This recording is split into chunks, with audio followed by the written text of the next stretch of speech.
क्या आरसीबी की 2025 आईपीएल में जीत केवल इत्तेफाक थी, या फिर 18 साल बाद वो जीत अब आरसीबी को एक बहुत खतरनाक टीम बना चुकी है?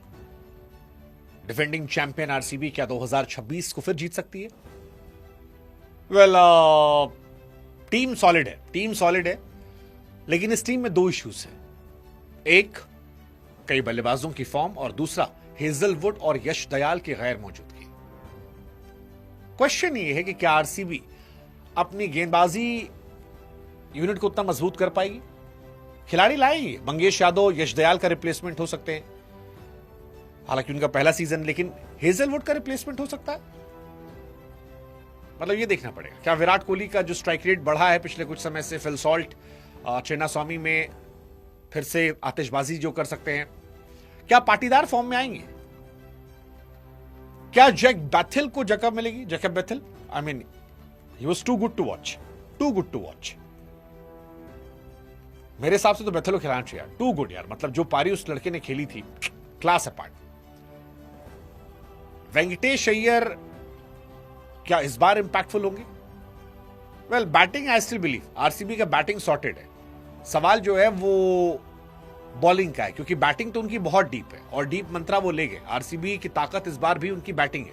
इंडियन टीम वाला टेम्पलेट की 8 नंबर तक बैटिंग कराओ, 250 रन बने, उसको हम मार के चेस कर लेंगे। और वो इस साल भी वही है। अगर टीम सामने वाली 200 बनाती है तो आरसीबी उसे 225 बना के चेस कर सकती है। टीम के पास बहुत सारे प्लेयर हैं, जैकब बैथल, वेंकटेश अय्यर मौजूद हैं, और दोनों बहुत स्पेशल प्लेयर हैं, बहुत स्पेशल है। जैकब बैथल ने तो जो इंडिया के सामने किया था 2026 टी20 वर्ल्ड कप सेमीफाइनल में, वो कोई भूल नहीं सकता।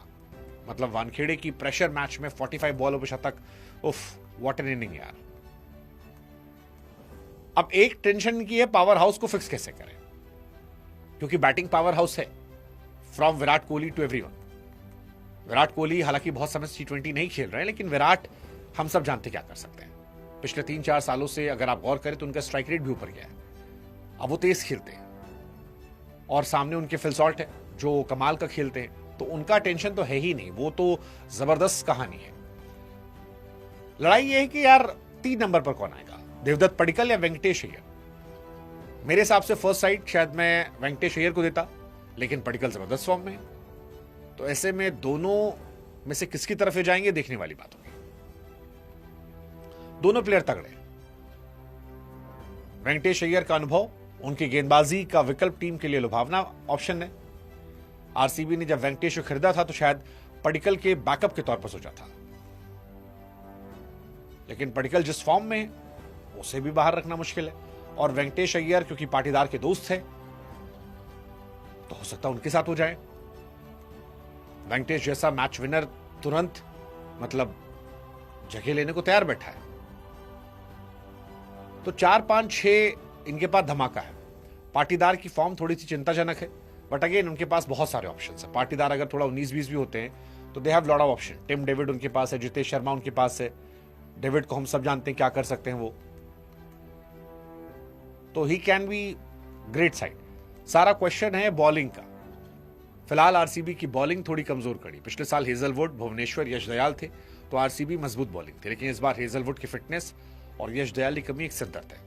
हेजलवुड ने महीनों से गेंदबाजी नहीं की है, और हो सकता है उन पर रिस्ट्रिक्शंस भी हो ऑस्ट्रेलिया के शेड्यूल को देखकर। भुवनेश्वर पे बहुत सारा प्रेशर आ गया है। भुवनेश्वर हालांकि डोमेस्टिक में अच्छा कर रहे हैं, लेकिन आईपीएल के मैचेस में उनकी फिटनेस का भी टेस्ट होगा। जैकब डफी को मौका मिल सकता है, शुरुआत बड़ी जबरदस्त थी, पर इंडिया ने उनकी पिटाई की थी। यश दयाल की जगह रसिक डार आ सकते हैं, अच्छे प्लेयर हैं। मंगेश यादव भी अच्छे बॉलर इनके पास है, जो मुझे लगता है बहुत जबरदस्त प्लेयर है। So overall they have good team, but वो इंडियन टीम की तरह ही है कि बैटिंग हमारी बहुत मजबूत है, बॉलिंग थोड़ी वीक है। जो बॉलिंग की कमी होगी वो हम बैटिंग से पूरा करेंगे। फर्स्ट बैटिंग करने आएंगे तो 250 मारेंगे, और फर्स्ट बॉलिंग करने आएंगे तो सेकंड इनिंग में चेस कर लेंगे। ये मुझे लगता है कि इनके पास ऑप्शन है। स्पिनर ठीक है, सुयश शर्मा, कुणाल पांड्या दोनों अच्छे हैं। तो लेट्स सी, देखते हैं। फिलहाल अगर इनकी प्लेइंग 11 बनाएं तो मेरे हिसाब से विराट कोहली, फिल सॉल्ट, इसमें कोई डाउट नहीं है। 3 नंबर पर पडिक्कल, अय्यर, मेरे हिसाब से शायद अय्यर जाएंगे, शायद मैं अय्यर को ले जाऊंगा। 4 पर पाटीदार, 5 पर टिम डेविड, 6 पर जितेश, 7 पर कुणाल पांड्या, 8 पर रोमारियो शेफर्ड, 9 पर भुवनेश्वर, 10 पर डफी, 11 पर रासिक डार। इम्पैक्ट प्लेयर के तौर पर श्रेयस शर्मा या फिर मंगेश यादव, आप जिससे चाहे खिला सकते हैं। सो ये मेरी आरसीबी की 11 है।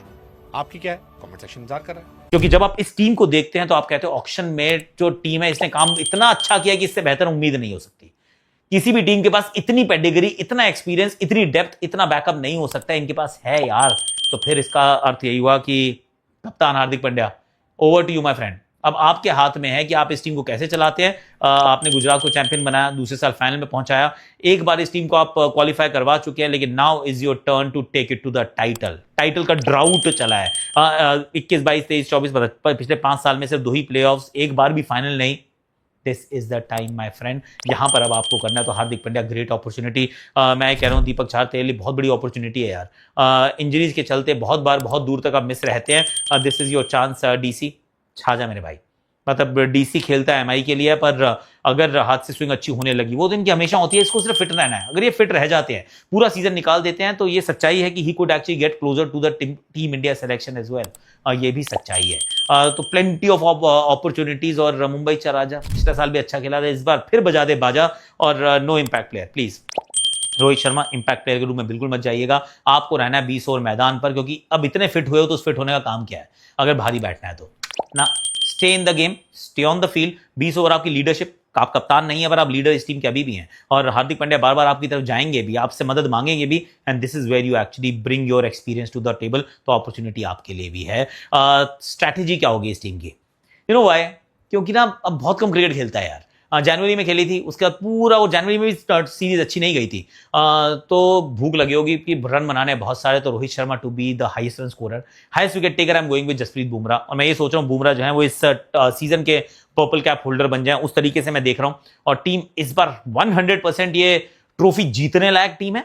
अगर नहीं जीतेंगे तो they have only themselves to blame. हालांकि ये बात भी सच है कि टीम कितनी भी अच्छी पेपर पे क्यों ना हो, इसका मतलब ट्रॉफी नहीं होता है। पर अगर ये टीम भी अगर ट्रॉफी के इर्द गिर्द नहीं पहुंचती है तो फिर you will have to ask questions कि इससे बेहतर टीम क्या एकत्रित भी की जा सकती है। फॉर्म फिटनेस ठीक रही तो ये टीम जो है ये ट्रॉफी उठाती हुई नजर आ सकती है। अब की बार छठी बार ये हो सकता है, ऐसा मुझे लगता है पर्सनली। आप बताइए आपको क्या लगता है? Do let me know in the comment section. और जहां पे देखी थी पीकेएल वहीं देखनी है आईपीएल, यानी कि जियो हॉटस्टार पे आ जाइएगा। क्रैक्स पे मेरी आप शार्प ओपिनियंस देख सकते हैं। मेरी टी शर्ट पे मेरा नाम लिखा है, वो आपने ऑलरेडी पढ़ लिया होगा। और मेरे पास मेरा रोस्टर आ चुका है, आप भी तैयार हो जाइए, साथ में करेंगे आईपीएल कवर। और अब मेरी बेटी मेरे पास आ चुकी है, वो कह रही है रोहित शर्मा इम्पैक्ट प्लेयर के रूप में बिल्कुल मत जाइएगा। आपको रहना है 20 ओवर मैदान पर, क्योंकि अब इतने फिट हुए हो तो उस फिट होने का काम क्या है अगर भारी बैठना है तो ना। Stay in the game, stay on the field. 20 over आपकी लीडरशिप, आप कप्तान नहीं है पर आप लीडर इस टीम के अभी भी हैं। और हार्दिक पांड्या बार बार आपकी तरफ जाएंगे भी, आपसे मदद मांगेंगे भी। And this is where you actually bring your experience to the table. तो अपॉर्चुनिटी आपके लिए भी है। स्ट्रैटेजी क्या होगी इस टीम की? सी मुझे ऐसा लगता है बैटिंग के अंदर ना सबको मानना चाहिए यार, कोई मत रुको, क्योंकि बैटिंग में इतनी गहराई है, इतना आपके पास दमखम है कि रुकने की जरूरत क्या है। रोहित शर्मा के साथ क्विंटन डिकॉक पिटाई करना शुरू करो,